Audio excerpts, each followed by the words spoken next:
slave trade, and in Africa, especially with the Bakongo.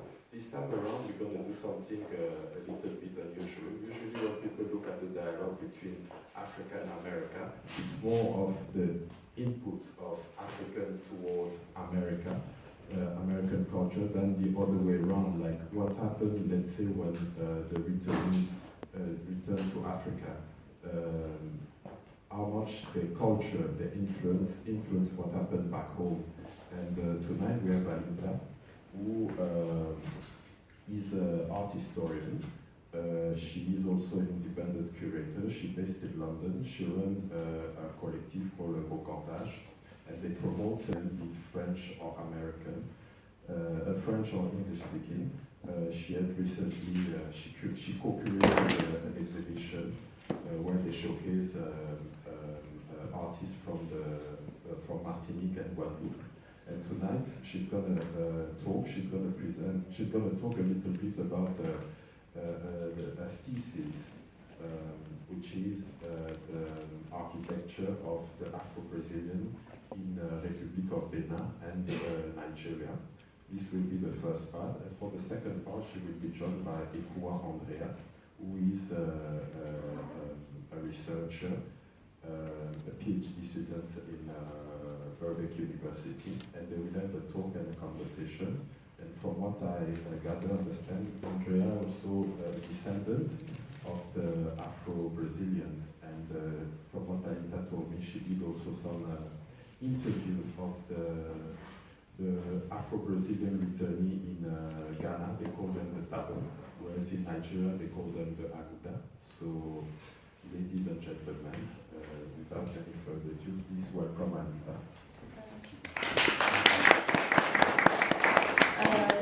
Thank you, Ian, for the presentation, and thank you for inviting us. So this presentation is based on the research I did back in 2012 around to investigate the link between architectural heritage and memory by questioning whether the Afro-Brazilian architectural heritage constitute the cultural heritage for Nigeria and the Republic of Benin. I did this research because when I was doing my MA at SOAS, I did the course in Yoruba, and one of my assignments was to look at the Yoruba culture in Cuba. So the influence, how like the language, the culture was preserved in Cuba. And what I found out is like I had more actually, there were more writing about the Yoruba presence in Brazil. And when I was looking into it, then I came across the movement of Returnees, which means it's this slave from Brazil that went back to West Africa. And I was really interested because also I've always been interested in the dialogue between Africa and the diaspora. As Yves mentioned, we're part of organised and collective, which means dialogue, and I've always been interested in the dialogue between Africa and the diaspora, and especially what was the impact of slavery in the African continent. Because when we looked, the main research around the link between Africa and the diaspora is the focus is on the legacy, the African legacy in the Americas, but little is known about the actual cultural connection that happened and that has also influenced Africa. So it's estimated that there were about 5 million slaves that were deported from the Bight of Benin to Brazil, and amongst them there were some the manumitted slaves went back to the Bight of Benin following the slave rebellion in Brazil. The majority of those slaves settled in the coastal towns, so like Porto Novo, Lagos, Ouida, but also in Ghana, what's known nowadays in Ghana. My focus was on Porto Novo, Ouida, and Lagos because that's where it was the most visible and where I had more information.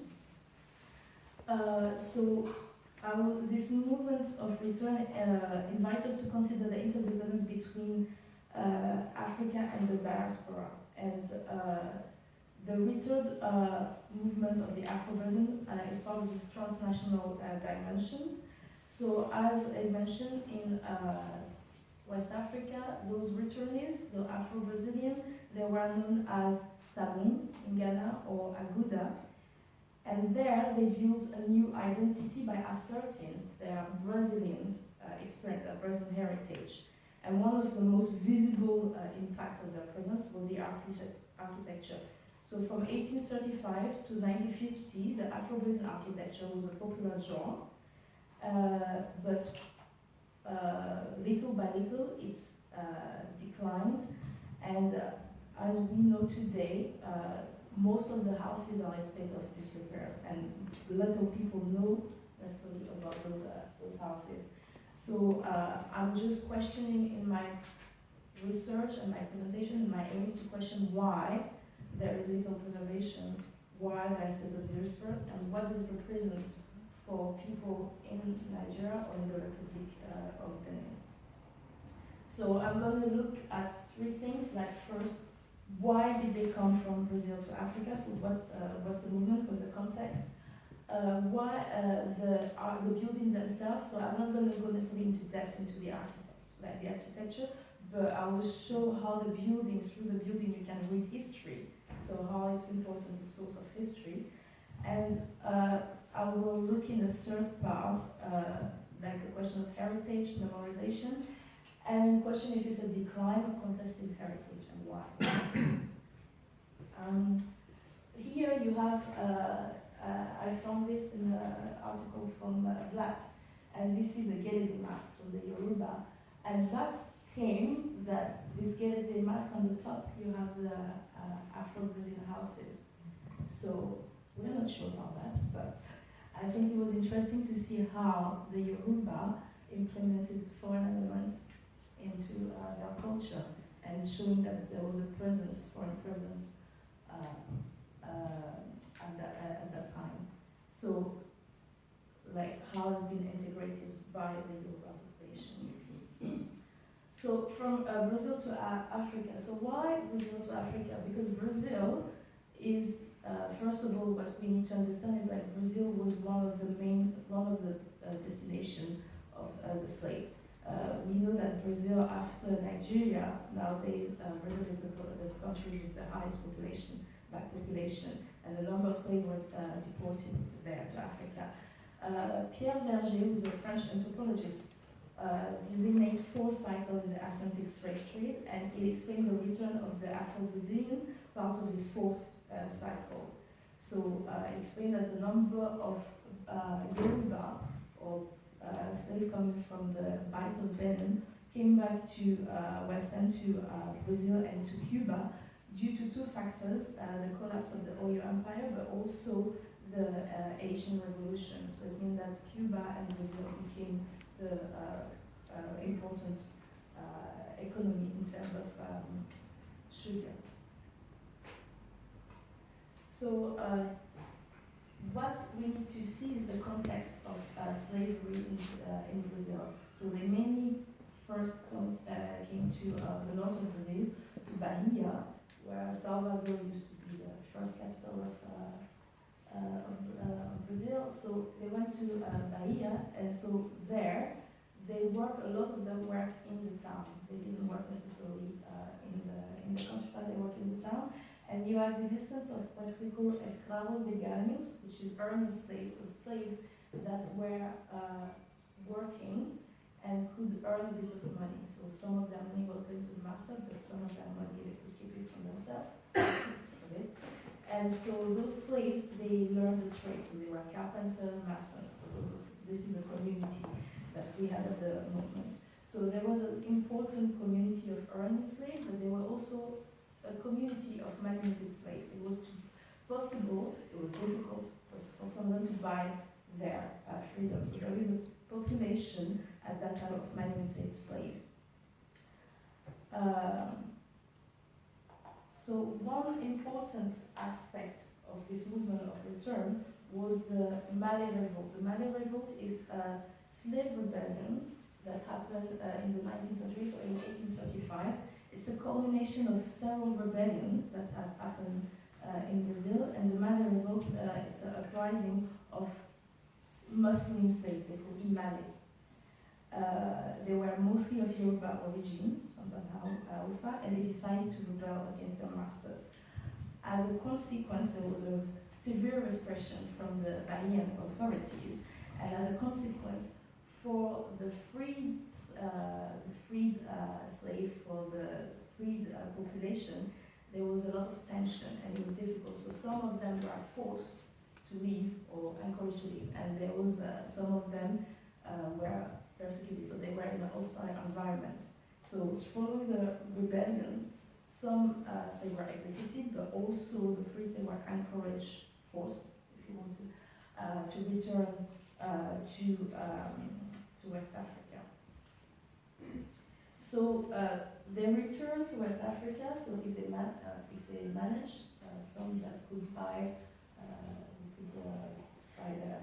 their tickets, and they settled mainly in the coastal towns. Why? Because there were more trading opportunities. So they formed a community of artisans because most of them were carpenters, masons.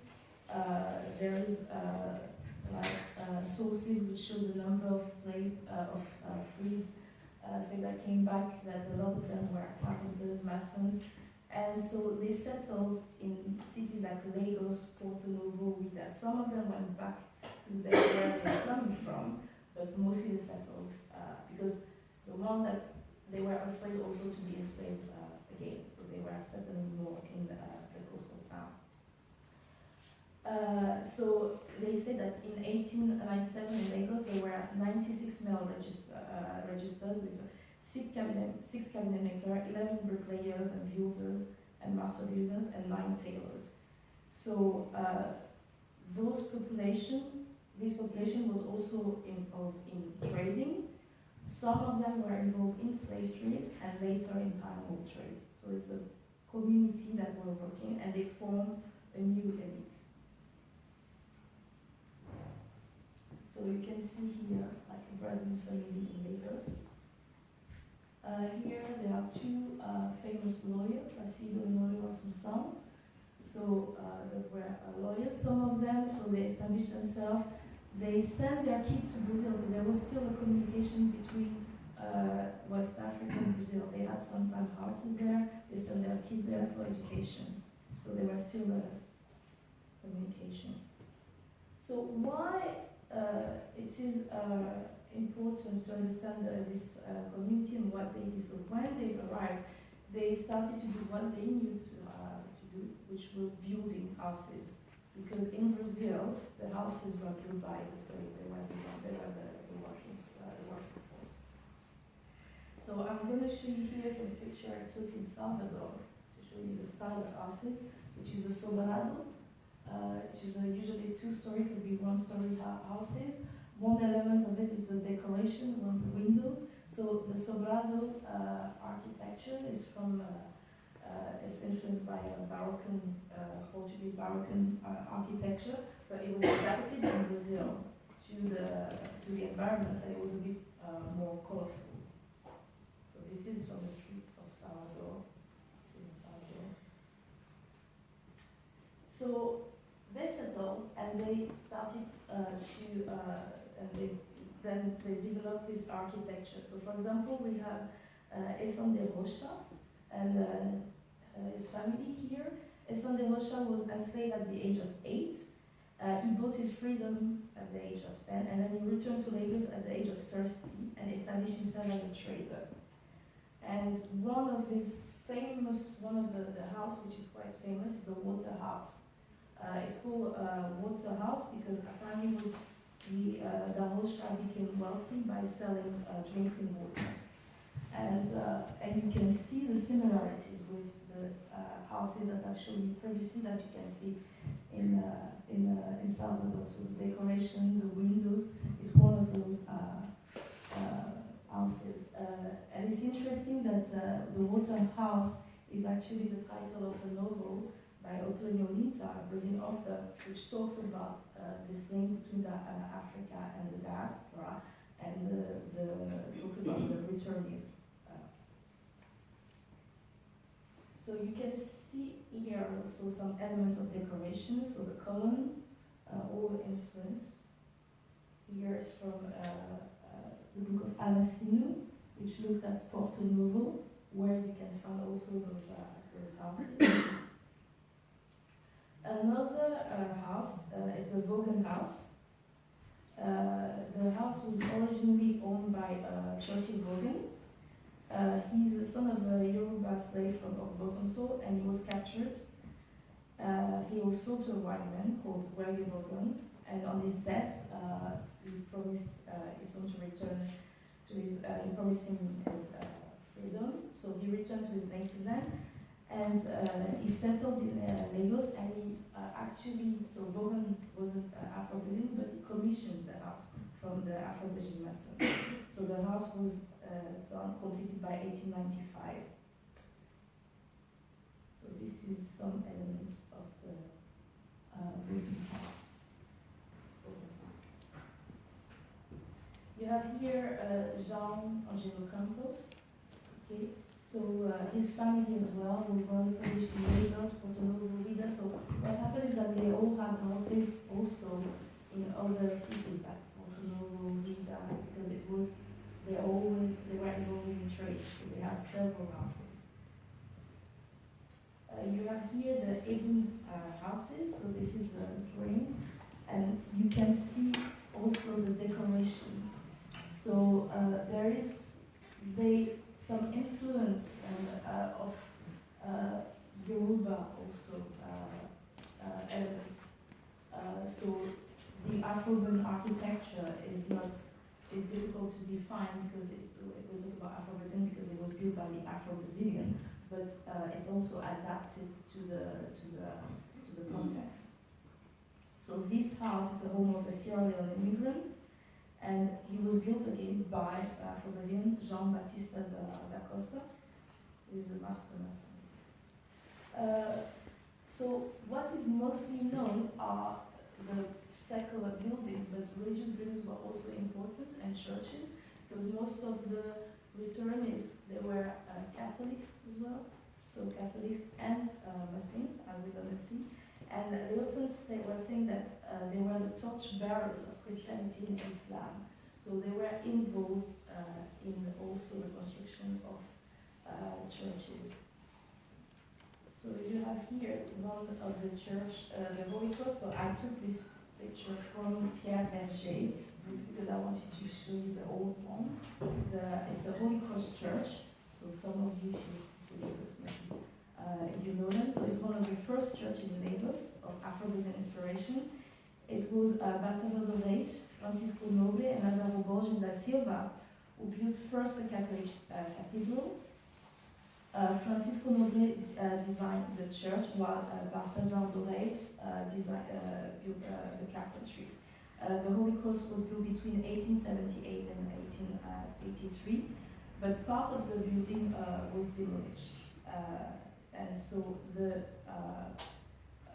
famous carpenter, so there were two famous carpenters, and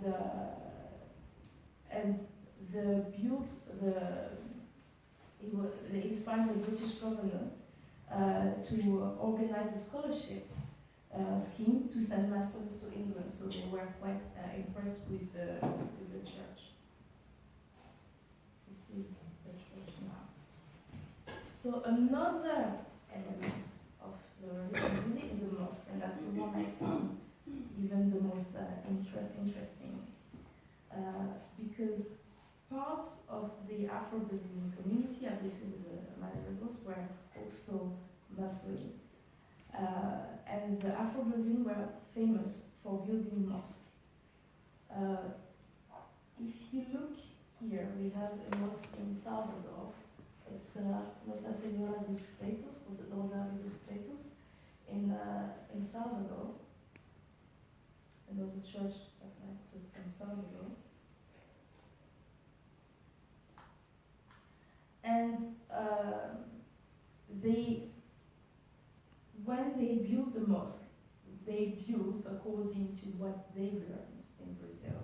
And so an interesting aspect of the mosque that they built in West Africa, in what we know Nigeria, or now Republic of Benin, is like the facade of the mosque is really similar to the churches, because that's what they've learned, that's what they knew. So you have here the Shitabe mosque. So at the end of the 19th century, a rich Saro merchant, so the Saro were from Sierra Leone, so it was Saro where, so there was this boat that was intercepted by the British, because slavery at that time, the trade, that they couldn't anymore import slaves, so they were stopped by the British and they were rescued, and that's why we call this community the Saro community. So this mosque was built by a Saro merchant, Mohammed Bey, and he was commissioned to the Maison João da Costa, and the mosque was constructed in St. Martin's Street. So if you look at the facade of the mosque, it really remembers the Bahamian churches. Those are elements. Here you have the Porto Novo Great Mosque. Okay. So this one is the one that looks more similar even to the first churches that I showed you. The Nossa Senhora Rosário dos Pretos. You can look at the facade.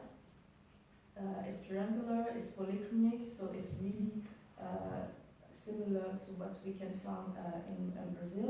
And there was a competition to know who's going to build this mosque. So you have two Muslim communities, you have the Yoruba community, but you have the Afro Brazilian community. And the administration, there was a divide, and the administration actually favored the Afro Brazilian community to build the mosque.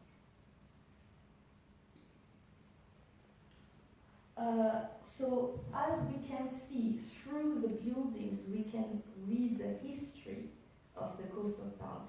The trading routes, because you can see a replica of those houses all around the coastal town, but as well the influence, how it changes, like the religion, the Christianity and Islam, but also the Brazilian houses became a sign of prestige and of it became a sign of prestige. It offered an alternative to the British or to the French architectural houses to the local population.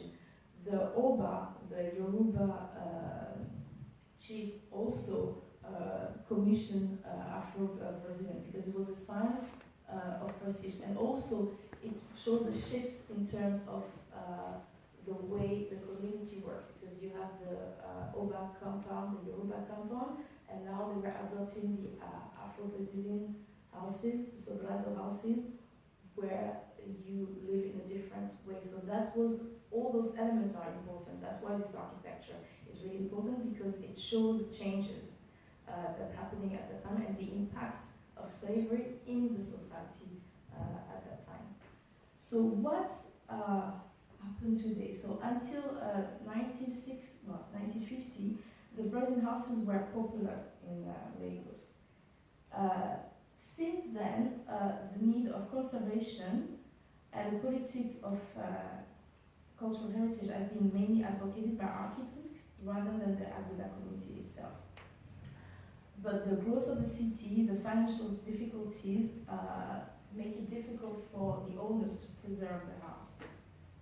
So my question is that why, I still haven't answered, why those houses are not well. Yeah. So,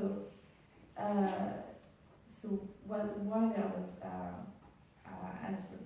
Why they are not preserved? I've looked at two things. First of all, at the notion of memory and heritage in West Africa.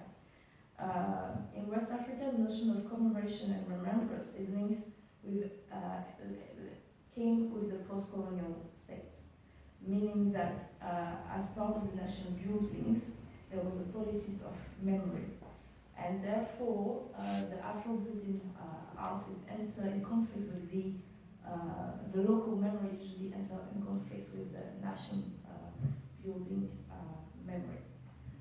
I also look at what is the notion of cultural heritage according to the UNESCO. The UNESCO makes a distinction between tangible and intangible heritage.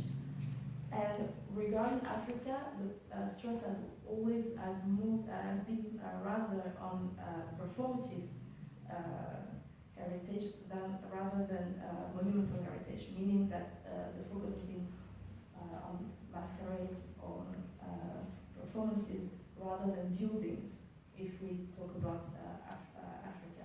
So that's why it's a bit disregarded. Then I'm looking at another thing, which is the notion of lieu de mémoire. Lieu de mémoire was a term coined by the historian Pierre Leroy. And the lieu de mémoire means is an entity, whether material or non-material in nature, which either by dint of human will or the work of time has become a symbolic element of the memory of any community. And my question is, does the Afro Brazilian architecture is a lieu de mémoire? And that's why we're looking at. So if we look at Nigeria, in Nigeria we can say that it's been a national neglect. The Afro Brazilian architecture is part of the landscape of the city, but people are not necessarily aware of it. So it's there, but they don't necessarily know that it's been built by the Afro Brazilian. There are several books that have analyzed Nigerian architecture. Some mention the Afro Brazilian and how it needs to be preserved, but little is done about it. So the only attempt, one of the attempts was the Levantis Foundation, so where they renovated the building here. But otherwise, this is the state of some of the houses. You have here the Fernandez house. Actually, I couldn't go there, but I created a questionnaire, and one of my friends made the owners of the Fernandez houses, and they were explaining that the difficulty they had is like those buildings were listed, they were national buildings, but they couldn't carry out work, there was no politics of preservation, and it was too expensive for them, so that's why they couldn't actually renovate the house. So that was one of the problem. They also mentioned that mostly people that were visiting the house were Americans and Afro-Brazilian, so coming from abroad. So this is again some houses in Nigeria. Same. Then I compared it with Benin. In Benin, the owners of the houses face the same difficulties of maintaining the house. However, I would argue that there is much more politic of preservation in Benin due to the fact that first the Agudas community is much more pregnant there, and also the presence in Benin of the EPA, the School of African Heritage. So there is some initiative coming from the administration. Also, the Benin has two cities where you find these houses is Porto Novo and Ouida, and they are part of the slave trade route. So the slave trade route project of the UNESCO. So it means that those two cities live off also tourism, which is linked to slavery. So there is like the Afro-Brazilian heritage is mentioned in the touristic guide of the city. So there are more initiatives, and there are an attempt to memorialize because those houses. So you have here the Diaspora Museum. Here you have the Villa Ajavon, which is also the Fondation Zansou, which is a foundation for contemporary art. So they've renovated the house also, or the houses. And an interesting case here is the Miguel house in Porto Novo. So so you can see the Miguel house before and after. So there was a public debate and a project from the Porto Novo, from the city of Porto Novo, in partnership, because it's been done in partnership with Lyon and other international agencies, to rehabilitate the Miguel House and to open it as the Center of Heritage and Tourism. The choice of the Miguel House was due to its location, and also that the fact that it belongs to the Miguel House, the Miguel family, which were former advisor of the royal family. So that's one of the elements in Benin, is that some of the Afro Brazilian were much more pregnant and closer to the authorities. So therefore, they could advocate for the preservation. Moreover, there was another project that been started in 2014. It was a collaboration with the IFAN, which is the National Artistic Institute of Heritage in Brazil, and the EPA, to train the artisan, because one of the problems is to find masons that could carry and preserve the work. So it was a partnership. But it was a starting point. We don't know what has been done since, and with the current situation in Brazil, I'm not sure that is going to carry on. So what we see that is it's difficult to promote this heritage and to preserve this heritage. And why is that? It can be seen as due to anthropological reasons and social reasons, as the Afro-Brazilians are still perceived as foreigners in West Africa, or from a social psychological perspective. The Afro-Brazilians were formed an elite, and in which many were slave traders, and also just for a simple fact that of the issue of preservation of heritage, of architectural heritage in West Africa, and if there is a politic of preservation. But I think the Afro-Brazilian architectural style tells something not only about the past, but also as today, the present day, and as and question the issues of identity, alterity, and